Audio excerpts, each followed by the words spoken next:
하나님 말씀 마가복음 14장 32절로 42절까지 말씀을 함께 보겠습니다. 마가복음 14장 32절로 42절까지 한 절씩 교독하겠습니다. 그들이 게세마네라 하는 곳에 이름에 예수께서 제자들에게 이르시되 내가 기도할 동안에 너희는 여기 앉아 있으라 하시고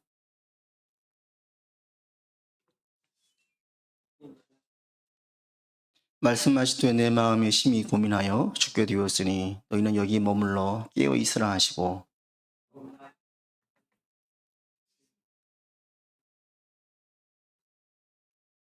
이르시되 아빠 아버지여 아버지께는 모든 것이 가능하오니 이 잔을 내게서 옮기시옵소서.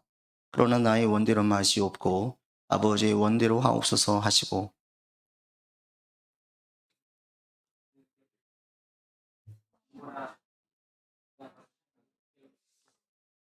시험에 들지 않게 깨어 있어 기도하라. 마음에는 원위로되 육신이 약하도다 하시고 다시 오사 보신즉 그들이 자니 이는 그들의 눈이 심히 피곤함이라. 그들이 예수께 무엇으로 대답할 줄을 알지 못하더라.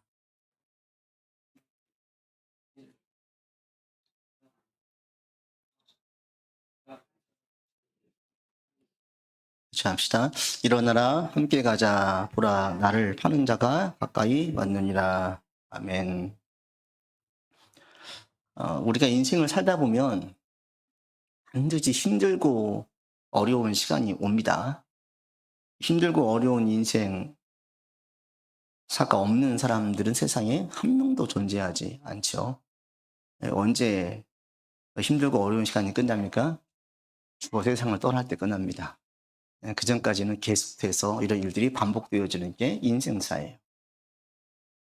근데 이 인생 힘들고 어려운 시기를 어떻게 보내느냐에 따라서 그 사람이 성장하기도 하고 결실을 맺기도 하고 반대로 정체가 되거나 퇴보하기도 하고 결실을 맺지 못하게 되어져요. 만나보게 되어지면 어떤 사람이 훌쩍 커이고 내면이 강해 있는 사람을 보게 되어지면 대부분 힘든 시기를 잘 이겨낸 사람들이에요. 반대로 무난했던 사람인데 대단히 시니컬하고 냉소적이고 회의적이고 이렇게 빠져있는 사람들을 보게 되어지면 대다수 어떤 부침이 있을 때의 그 시기를 아주 잘 이겨내지 못하고 큰 상처로 남아져 있는 경우, 이런 경우는 대단히 회의적이고 냉소적으로 바뀌어져요.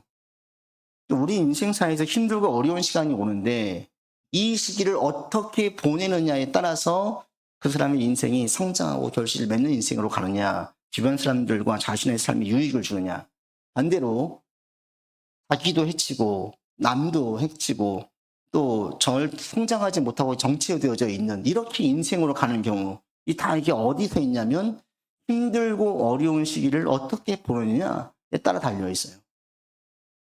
오늘 본문을 보면 우리에게 정말 좋은 지혜, 정말 좋은 말씀을 주시는 게 한 가지가 뭐냐면 우리가 힘들고 어려움을 이겨낼 수 있는 최고의 방법이 무엇인지를 분명하게 보여주세요. 이 본문의 예수님을 보시면 힘들고 어려운 시기를 보내고 있어요. 근데 이 힘들고 어려운 시기가 예수님 공생의 가운데에 가장 힘들고 어려운 시기예요. 가장 힘들고 어려운 시기. 예수님께서 공생의 기간 동안에 많은 힘들고 어려운 일이 있었죠. 귀신 들렸다 음해하기도 하고요. 비방하기도 하고요. 정말 살인의 위협을 느끼기도 하고요. 또 40일간 금식해서 탈진되어 있기도 하고요. 피곤해서 곤히 주무시기도 하고요. 또 예루살렘으로 향할 때 제자들은 서로 막 싸우잖아요. 서로없이 누가 더 큰 자냐. 답답해서 죽겠죠. 이런 일도 겪었어요. 그런데 그래도 이렇게 마음을 힘들고 눌린 적이 없었는데 오늘 본문의 예수님은 가장 힘들고 어려운 시간을 보내고 있어요. 여러분 33절과 34절 같이 보겠습니다. 같이 읽어보죠. 베드로와 야고보와 요한을 데리고 가실새 심히 놀라시며 슬퍼하사 말씀하시되 내 마음이 심히 고민하여 죽게 되었으니 너희는 여기 머물러 깨어 있으라. 이 우리말 성경에는 매우 근심에 잠겨 괴로우니, 이 카톨릭 성경에 보면요 공포와 번민에 휩싸이기 시작했으니 로 되어져 있어요. 예수님이 공포를 느끼는 거예요. 번민에 빠져 있어요. 34절은 우리말 성경과 어떻게 되어지 카톨릭이 어떻게 되어져 있냐면 내 마음이 너무 괴로워서 죽을 지경이니 이렇게 표현해요. 지금 예수님이 심적으로 너무 괴롭고 너무 번민에 쌓여져 있고 너무 큰 공포를 느끼고 있고 슬픔과 탄식이 가득한 비탄에 빠져 있어요. 오늘 본문에 예수님이 참 힘든 시기를 보내고 있어요. 이 힘든 시기를 예수님께서 이 힘든 시기가 먼저 왜 왔냐? 그 이후에 어떤 일이 있습니까? 십자가 사건이 있거든요. 잡혀서 죽으시는 거예요. 십자가 사건 때문에 지금 고통스러워 하시는 거예요. 그러면 십자가 사건 때문에 왜 고통스러워 하십니까? 얼핏 드는 생각은 십자가에서 죽음에 대한 고통이 있나 보다 라고 생각하기 쉬운데 아니에요. 그건 예수님에 대해서 잘못 알고 있으니까 그런 생각이 드는 거죠. 십자가의 그런 육신적인 고통이 두려워서 그런가 보다 아니에요. 죽음에 대한 두려움이나 육신의 고통에 대한 두려움 때문에 이렇게 비탄에 빠진 게 아니에요. 우리가 보통 사형 선고를 받거나 암 선고를 받거나 불치병이 걸렸다는 얘기를 들을 때 왜 비탄에 빠집니까? 크게 두 가지 이유 때문에 비탄에 빠져요. 한 가지는 두려움이에요. 두려움. 어떤 두려움? 죽음 이후의 세계에 대한 두려움이에요. 사람들이 왜 모두 죽음을 두려워합니까? 죽음 이후의 세계가 미지의 세계이기 때문에 두려워하는 거예요. 어떠한 세계인지 알면 그렇게 큰 두려움에 빠지지 않습니다. 이걸 모르니까, 한 번도 경험해 본 적이 없으니까. 아무리 힘들고 어려운 시기도요, 한번 겪어본 사람은 덜 힘들어요. 한 번도 안 겪어본 사람들이 엄청 불안해하는 거예요. 이 죽음의 세계는, 그 이후의 세계는 아무도 겪어본 적이 없어요. 그러니까 죽음은 두려움으로 다가와요. 또 한 가지, 죽음이 주는 게 뭐예요? 영원한 이별이에요. 더 이상 이 세상에 삶이 없어요. 내가 하던 일, 좋아하는 일도 할 수가 없어요. 좋아하는 사람과 함께 할 수도 없어요. 더 이상 여기에서 생활할 수가 없어요. 영원한 이별을 맛본다는 슬픔이 두려움을 갖게 해요. 죽음이 주는 두려움은 우리 가운데 왜 비탄에 빠지게 만드냐? 이 미지의 세계에 대한 두려움, 그리고 영원히 이별한다는 영영 이별에 대한 슬픔이 사람들로 하여금 비탄에 빠지게 만들어요. 그렇지 않으면 암 선고 받고 불치병에 걸리고 뭐 내년에 죽습니다 해도 별로 안 두려워요. 예수님을 보십시오. 예수님은 천지를 창조하신 분이에요. 시간 속에 갇혀있는 분이 아니라 시간 이후에 계신 분이에요. 천지를 창조하셨어요. 죽음 너머의 세계를 아세요. 아시는 게 아니라 거기 계셨어요. 그러니까 예수님께서는 미지의 세계가 아니에요. 죽음에 대한 두려움이 없습니다. 또 한 가지, 영원한 이별. 예수님께서 뭐라고 말씀하셨습니까? 이전에 말씀하실 때에 28절에 보시면 내가 살아난 후에 너희보다 먼저 갈릴리로 가겠다. 죽음이 예수님께는 영원한 이별이 아니었어요. 부활을 알고 계셨고 내가 먼저 갈릴리에 가서 너희 기다릴게. 다시 만날 거예요. 영원한 이별이 아니에요. 그러니까 예수님께는 죽음에 대한 두려움 때문에 지금 비탄에 빠져 있는 게 아니고 영원한 이별 때문에 지금 비탄에 빠져 있는 게 아니에요. 그럼 무엇 때문에 비탄에 빠져 있습니까? 그 19세기에 영국에서 스펄전 목사님과 쌍벽을 이루었던 존 라일 목사님이 계세요. 이분이 이 주석책에 이렇게 써있어요. 예수님께서 왜 이렇게 비탄에 빠져 있느냐?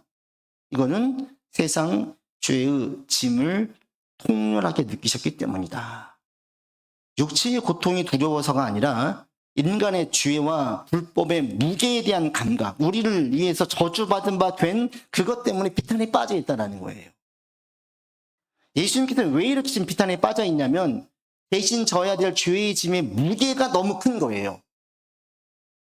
예수님이 인간의 죄의 형벌을 대신 받아서 이 무게가 너무나 크셨어요. 이게 어떤 무게예요? 하나님의 진노와 저주 아래 있는 거예요. 예수님께서 십자가를 오롯이 혼자 지시면서 완전히 하나님과 단절되어졌어요. 그 끔찍한 고통을 당하셔야 했기 때문에 비탄에 빠진 거예요. 그러니까 예수님께서 십자가 지실 때 뭐라고 하십니까? 엘리 엘리 라마 사박다니, 나의 하나님 어찌하여 나를 버리셨나이까? 버림받은 느낌 받잖아요. 왜? 완전한 단절이 하나님과 단절. 이 죄의 짐을 통렬하게 느끼는 그 죄의 무게에 눌려서 지금 예수님께서 비탄에 빠지시는 거예요. 여러분, 이 사실을 절대 잊지 않기를 바랍니다.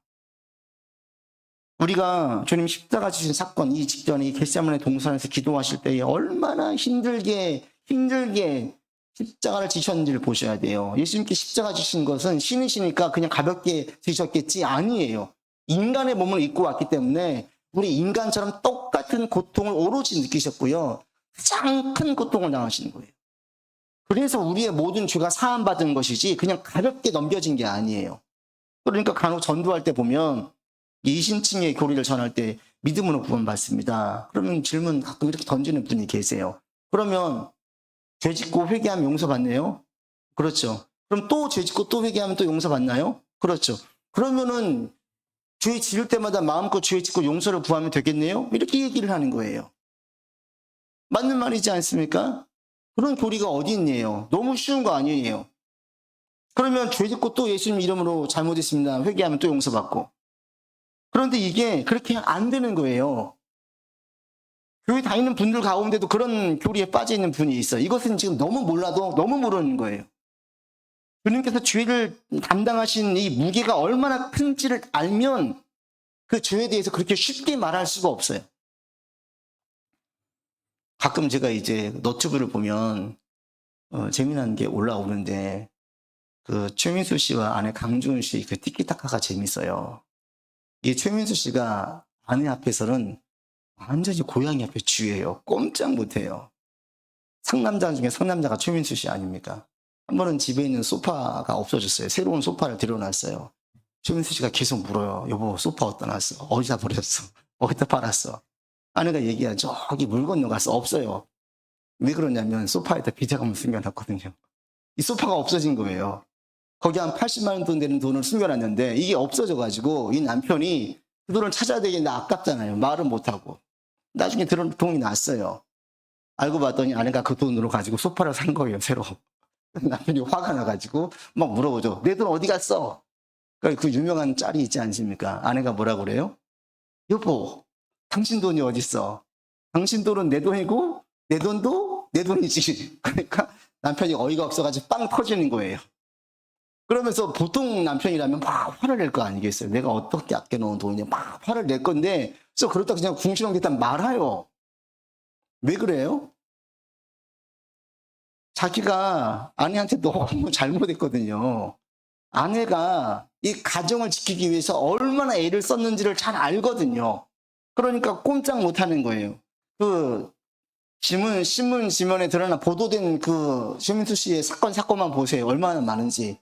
별별 일이 다 있었어요. 너무 힘드니까 아내가 그랬대요. 그래, 하나만 걸려라. 내가 당장 이혼한다. 준비했대요. 뭐 바람만 한번 펴라. 다른 건 다 용서가 되는데 그건 내가 용서할 수가 없다. 한 번만 펴라. 그런데 이상하게 다른 짓은 다 하는데 바람은 한 번도 안 피더래요. 도장을 못 찍었대요. 그러니까 이렇게 왔다라는 거예요. 꼼짝을 못해요. 꼼짝을. 한 번은 그 오토바이 타는 것도 좋아하잖아요. 오토바이를 사다가 또 사고가 났는지 다리를 깁스해서 집에 왔어요. 이 아내가 깜짝 놀라가지고 이게 어떤 일이냐고 물어보니까 남편이 장난식으로 넘겨요. 깁스? 부스 깁스 이러면서 웃어 넘기는 거예요.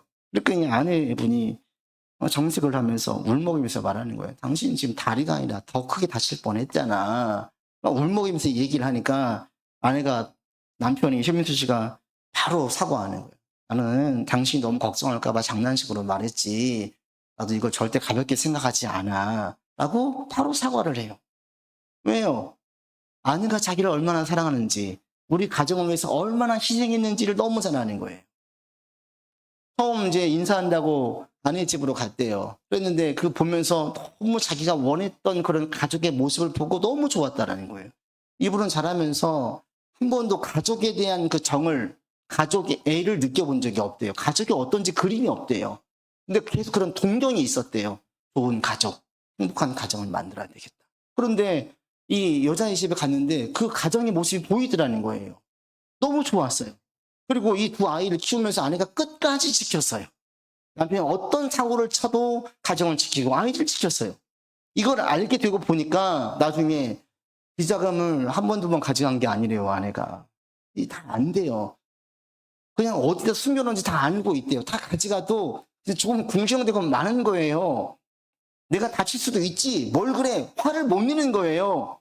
왜? 자신과 가정을 위해서 얼마나 희생했고 얼마나 참았고 얼마나 수고했는지를 알고 있기 때문에. 그러니까 이 최민수 씨는 얘기를 할 때 아내가 내가 그러면 아니 내가가 아니지. 우리는 우리야. 최민수 씨 얘기는 자기가 없어요. 이제 우리인 거예요. 이 아내에 대한 희생과 헌신을 통해서 너무 고마우니까 그래서 다른 남자들 앞에서는 상남자거든요. 절대 지지 않고 자존심도 센 남자인데 아내 앞에서는 꼼짝을 못해요. 주님께서 지신 십자가의 크기, 이 고통이 얼마나 큰지를 알면 그러면 죄를 짓고 또 회개하면 되겠네요. 이 말을 못해요. 이거는 철이 안 들 때, 철이 없을 때 이 죄의 무게가 얼마나 큰지 모를 때 하는 얘기죠. 제 조카 중에 하나가 대학생에 대해서 알바를 했는데 어떤 거였냐면 자전거로 그 딜리버리를 했대요. 이게 한 번 할 때마다 얼마씩 받잖아요. 해봐야 얼마 되겠습니까? 하고 난 다음에 느끼는 게 이제 아버지가 주는 돈이 절대 가볍게 느껴지지 않더래요. 돈 많은 원 버는 게 너무 힘들다라는 거예요. 이제 돈 아껴 쓰려고요. 이런 얘기를 해요. 일본 유학을 갔는데 한 번은 와가지고 그러는 거예요. 매형, 이모부 제가 수박을 한번 못 사 먹었어요. 왜? 비싸서 못 사 먹었대요. 그런 애가 아니거든요. 이게 아끼는 거예요. 고생을 해보니까 아는 거예요.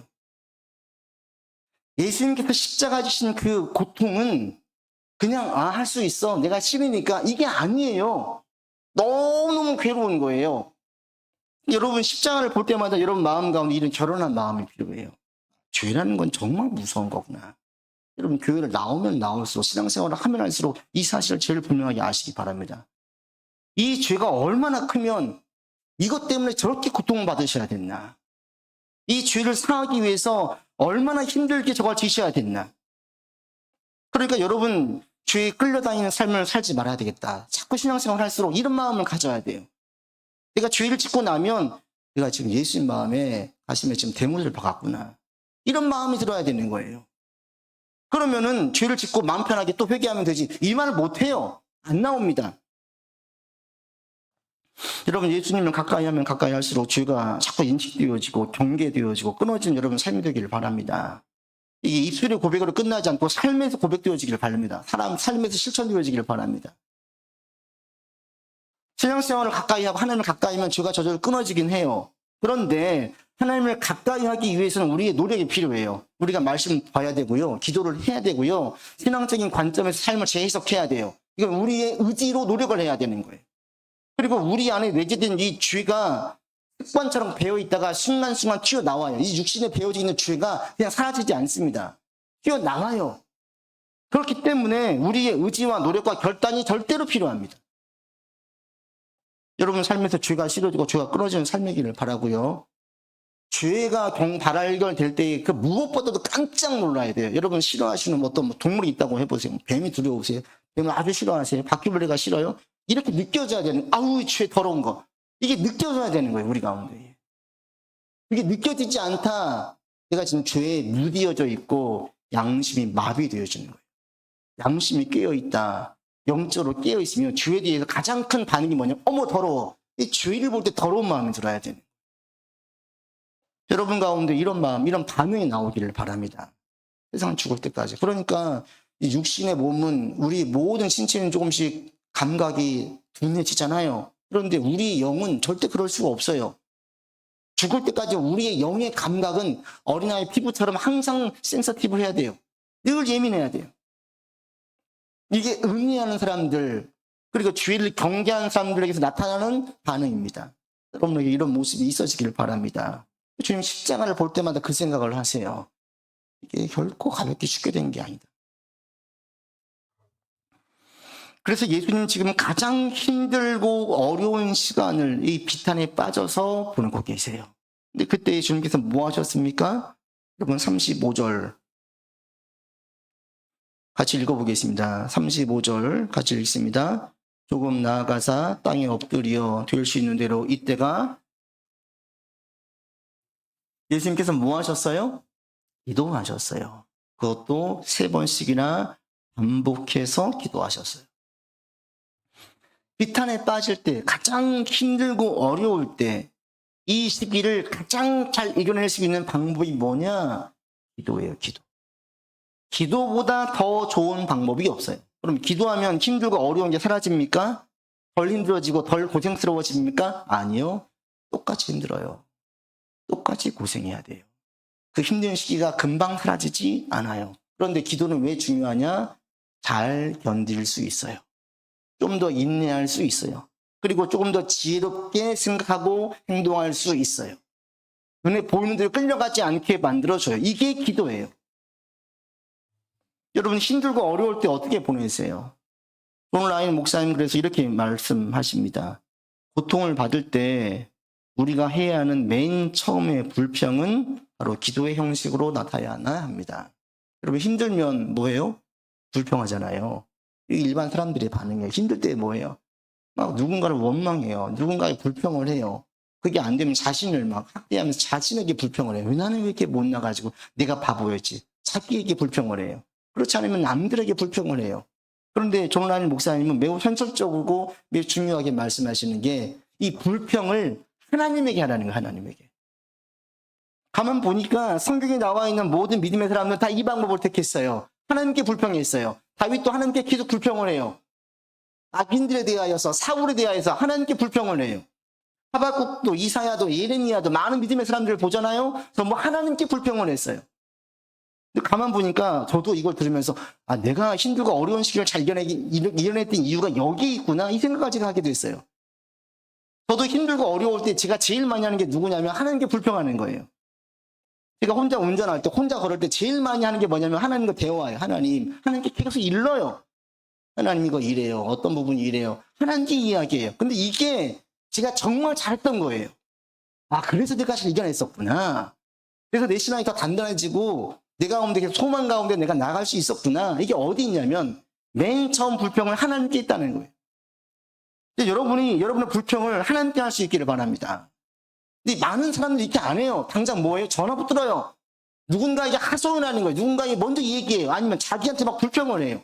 그런데 믿음의 사람들은 하나님께 한다는 거예요. 저도 힘들 때 선배에게 전화하기도 해요. 때로는 우리가 옆에 있는 분들에게 필요도 합니다. 근데 이게 일상이 아니라 가장 일상은 하나님께 먼저 아뢰는 거예요. 하나님께 먼저 불평하는 거예요. 고상한 기도할 필요 없어요. 그냥 속상한 그대로 아뢰시면 돼요. 하나님, 저 사람은 왜 이렇게 저를 힘들게 합니까? 직장의 사장님이, 상사가, 동료가, 신임이 왜 이렇게 속을 썩이는지 모르겠습니다. 남들은 평온하게 사는 것 같은데 왜 제 삶에 이렇게 큰 풍파만 끊이지 않습니까? 하나님 왜 그래요? 이 세상에 왜 이렇게 이적이고 나쁜 사람들이 많나요? 하나님 언제쯤 제 일은 풀리는 거예요? 남들은 기도 응답 잘 된다는데 저의 기도는 언제 응답이 되는 거예요? 하나님께 불평하라는 거예요. 근데 이게 단순한 행위인 것 같은데 매우 믿음의 행동입니다. 사도 야고보가 말합니다. 고난당하는 자가 있느냐? 저는 기도할 것이요. 현실적으로 말할 때 고난당하는 자가 있느냐? 하나님께 불평할 것이요. 하나님께 불평을 하고 아래놓잖아요. 제 경험을 보면 그러면 큰 짐이 덜어지는 느낌을 받아요. 첫 번째로. 내가 막 지고 있었던 거예요. 근데 불평을 하면서 어느 순간 이게 하나님께 자연스럽게 위임되어져요. 그러면서 내가 한 일과 내가 할 수 없는 일들에 대한 구분이 생겨지면서 내가 할 수 없는 일들을 내가 끌어안지 않는 나를 보게 되어져요. 그러니까 짐이 덜어져요, 짐이. 엄청 무거웠었는데 그 짐을 내가 다 질 필요가 없는 거예요. 내가 질 필요도 없어요. 그러면 불평을 하다 보면은 이게 넘어가요, 하나님께. 마음의 짐이 덜어져요. 그리고 그 상황을 바라볼 때에 일단 다른 시각으로 관점으로 바라보게 되어져요. 보통은 다 어때요? 상황에 매몰되어집니다. 힘들고 어려워지면 거기에 매몰되어져서 인간의 시각이 우리 시야가 매우 좁습니다, 여러분. 그래서 눈에 보이는 것 같은 고생을 하고 나면 이게 전부인 것 같은 착각이 들어요. 이게 우리 인간이에요. 그런데 기도를 하면 하나님께 아뢰면 거기에 매몰되어 있던 나의 사고에서 벗어나게 되어져요. 매몰되지 않아요. 다른 관점을 보게 되어져요. 이게 신앙의 관점이에요. 그러면서 제 안에 뭐가 생기냐면 소망이 생겨요. 상한 마음이 위로받아요. 마음에 힘을 얻어요. 분명히 탄식으로 기도하고 볼멘 소리로 기도하면 불평을 했었는데 끝날 때는 주님을 찬양하면서 끝나게 되어져요. 이런 일들이 제 가운데 한두 번이 아니에요. 이게 저로 하여금 목회하게 만들고 신앙으로 여기까지 오게 만들었구나. 이걸 알게 됐어요. 그 일 원리가 뭐예요? 하나님께 불평하라예요. 하나님께 불평하라. 여러분 힘들고 어려운 일이 있으세요? 지금 고통 중에 있으세요? 내가 이게 내 임계점이 여기야. 여기 더 이상 할 수가 없어. 여기까지 왔어요? 근데 넘어서 버렸어요? 하나님께 원망하라는 게 하나님께. 의외로 많은 분들이 하나님께 기도하지 않아요. 세상 사람들과 똑같은 방법으로 반응을 해요. 여러분 이제부터는 그렇게 하세요. 혼자 운전할 때, 혼자 시간을 보낼 때 하나님께 불평하세요. 그러면 가장 좋은 그 시기, 힘든 시기를 가장 잘 이겨낼 수 있어요. 그리고 또 한 가지 여러분 우리가 본문을 보면서 주목할 게 있는데 그게 뭐냐면 주님께서 기도하실 때에 홀로 기도하지 않으셨어요. 뭐라고 하셨습니까? 본문에 보시면 같이 보겠습니다. 37절 같이 읽어보죠. 돌아오사 제자들이 자는 것을 보시고 베드로에게 말씀하시되 시몬아 자느냐 네가 한 시간도 깨어있을 수 없느냐라고 말씀하셨어요. 32절에도 여기 앉아있으라가 사실은 기도하라는 거예요. 예수님께서 사역을 감당하실 때에 제자들에게 기도를 부탁했던 적은 처음이자 마지막이에요. 본문이 예수님의 힘든 시기를 가지고 날 위해 기도해줘, 너도 같이 기도해 라고 중보 기도를 요청하면서 했던 적이 처음이에요. 그리고 마지막이에요. 하나님이신 예수님도 힘들고 어려운 시기를 제자들에게, 지금 아무것도 모르잖아요. 제자들은 천원 제자들이에요.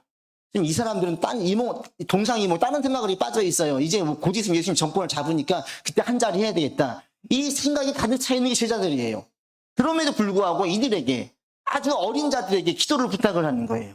그들의 믿음의 고백은 진짜였기 때문에 야 너희도 깨어 기도해라. 지금 기도할 때이다. 예수님께서 중보 기도를 해요. 중보 기도를 부탁해요. 여러분, 우리의 삶에서 가장 힘들 때 또 한 가지 뭘 해야 되냐면 하나님께 불평을 하시고, 또 하나 뭐 해야 돼요? 믿음의 사람들에게 중보 기도를 요청해야 돼요. 혼자 끊어앉지 말고. 그러니까 여러분, 믿음 안에서 교제하고 내 속 얘기를 터놓을 사람이 2명, 3명 있는 게 너무 좋아요. 어떤 얘기를 해도 비난하지 않고 품어줄 수 있고, 함께 내 마음처럼 똑같이 내 마음처럼 나처럼 아파해주고 기도해 주실 수 있는 분, 이런 분들이 여러분에게 주변에 한두 분이 있다면 정말 축복받은 분들이에요. 우리 부모님들이 날 위해 기도한다. 정말 축복받은 자녀들이에요. 왜? 이 중보 기도가 어려움을 해결할 수 있는 최고의 방법이거든요. 저는 우리 예배드린 여러분 모두가 다 기도의 사람이 되면 좋겠어요. 힘들 때 제일 먼저 뭐 해야 돼요? 기도하는 거예요. 어려울 때 뭐 해야 돼? 기도해야 되는 거예요. 여러분 힘들고 어렵습니까? 기도의 자리에 나가시기를 바랍니다. 하나님께 불평하세요. 인간에게 해봐야, 또 자신에게 해봐야 아무 의미 없고 유익이 별로 안 돼요. 그래서 주님께서는 기도하라, 그리고 기도할 것을 말씀해 주셨어요. 근데 본문에 보시면 이런 제자들은 어떻게 합니까? 깨어 기도하길 원했는데 제자들은 어떻게 했어요? 38절 그냥 다 잠자고 있잖아요. 그러니까 주님께서 이렇게 말씀하십니다. 38절 읽습니다. 시험에 들지 않게 끼어 있어 기도하라. 마음에는 원이로되 육신이 약하도다. 예수님께서는 지금 제자들에게 깨어 기도하라고 했는데 자요. 또 흔들어 깨웠어요. 또 자는 거예요. 그런데 보통 때의 예수님은 이렇게 하지 않았어요. 이들이 지금 왜 잡니까? 40절 보십시오. 읽겠습니다. 다시 오사 보신즉 그들이 자니 이는 그들의 눈이 심히 피곤함이라. 왜 자요? 너무 피곤해서. 여러분, 우리 신체 기관 중에서 제일 무거운 곳이 어디예요? 눈꺼풀이래잖아요. 너무 힘들면 이 눈꺼풀이 천근만근이 안 떠지는 거예요. 지금 제자들이 그 상황인 거예요. 하루를 보내고 너무 피곤해서 지금 잠이 쏟아져요. 근데 평소에 예수님이라면 제자들에게 흔들어 깨우지 않아요. 평소에 예수님은 가서 쉬라 그래요. 제자들이 선교 나갔다가 갔다 와서 신나게 보고하니까 예수님께서 뭐라고 얘기하시냐면 그래 됐다 이제 가서 쉬어라 그래요. 여러분, 신앙생활할 때 가끔 어떤 분들은 이 육체의 한계를 이겨내는 걸 대단하게 여기는데 이건 정상적이지 않습니다. 그 아는 어떤 목사님도 신앙을 늦게 했어요. 늦게 신학을 해가지고 더 열정적으로 한다고 교회를 개척한 다음에 1년 동안 강대상에서 잤대요. 그러면서 몸무게가 10kg 이상이 빠진 거예요. 그래서 선배 목사님 오셔가지고 그러다가 죽는다고, 목회 1년이나 할 거 아니니까 그러지 말고 집에서 자고 와서 목회하세요. 그래서 그 말을 들었대요. 내가 몸의 한계를 이겨내는 게 이게 신앙 좋은 거 아닙니다, 여러분.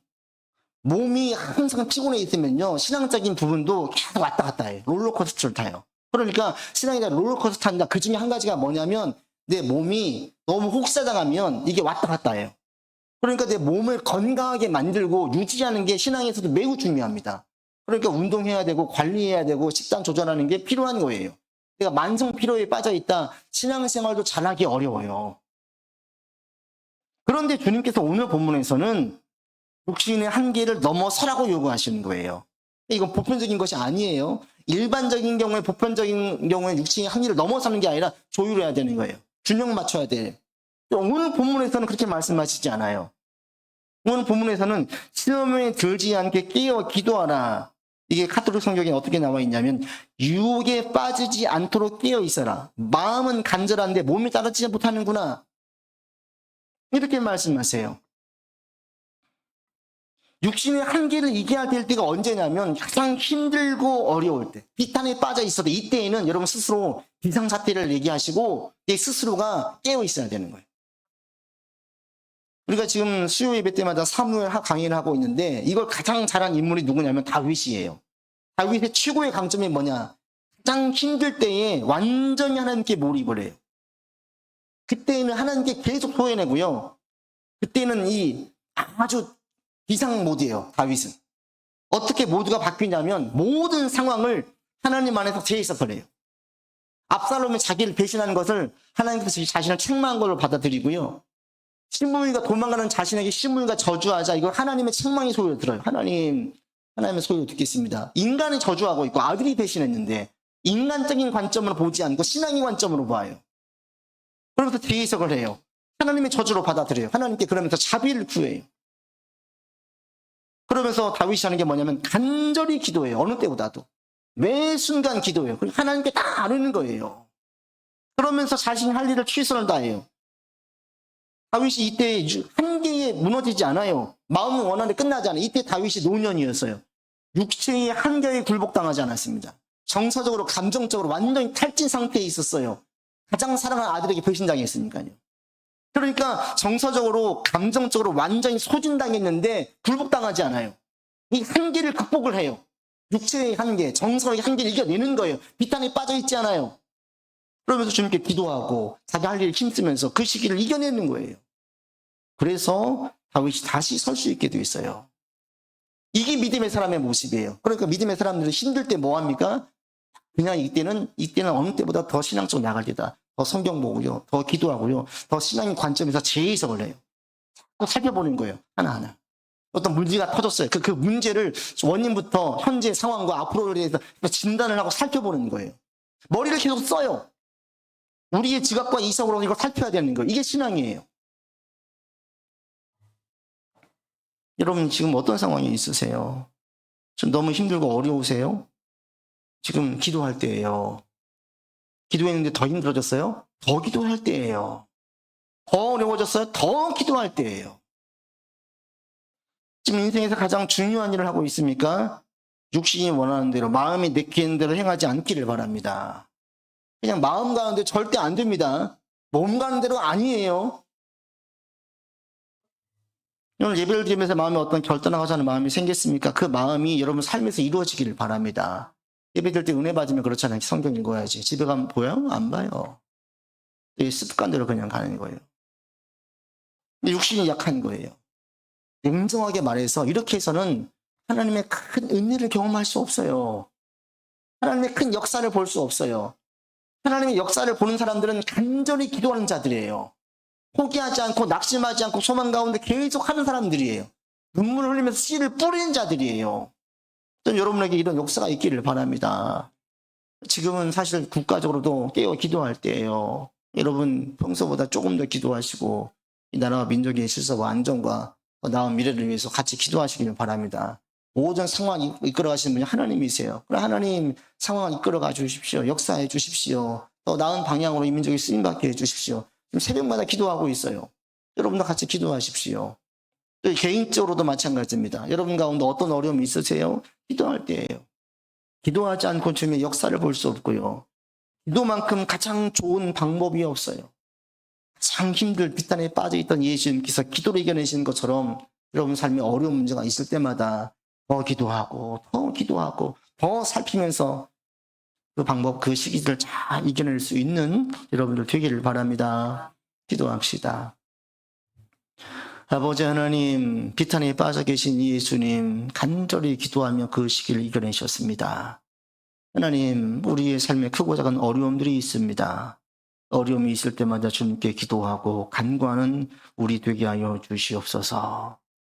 주님을 붙들고 나아가 참고 인내하며 소망 중에 그 시기를 견디게 하여 주시고, 주님께 아뢰고 골멘 소리를 할 때에 그때 주님의 역사를 보게 하시고 우리의 사고와 보여주는 것들이 바뀌어지는 역사가 있게 하여 주시옵소서.